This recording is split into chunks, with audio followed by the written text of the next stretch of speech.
Kung may masamang senyales, mukhang nag-expire na yung gulong.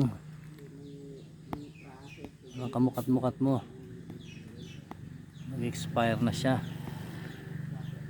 So magiging maplatin to. Ayan o, platin ha, sa buong biyahe niya.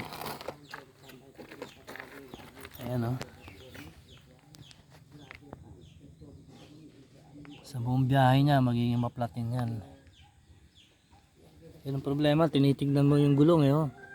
Sabi ko wala pa akong inaalala rito, ang ganda pa ng ano eh. Yung pala, nag-expire na siya.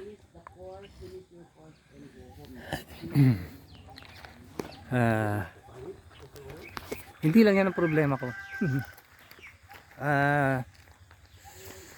Galing akong Tuaw, tapos nag-set ako ng destination ko ng Apari sa Waze. Tapos dito ako dinala sa Rizal. Ang sabi nila wala daw labasan. Unang-una, pagdating dito, yung Waze mismo ang naligaw. Pinaiikot-ikot ako, tapos pinababalik ako. Ayan, layo ng binyahe ko. At least 30 kilometers. So tapos na discover nga flat.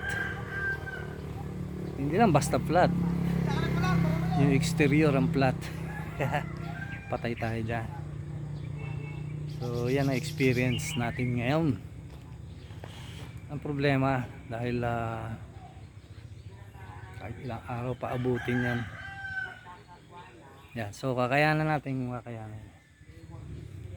Right. Nantay ko lang yung magbo-vulcanize dahil may ginagawa siyang iba. Saka hindi ito tunay na buong full-fledged sa vulcanizer.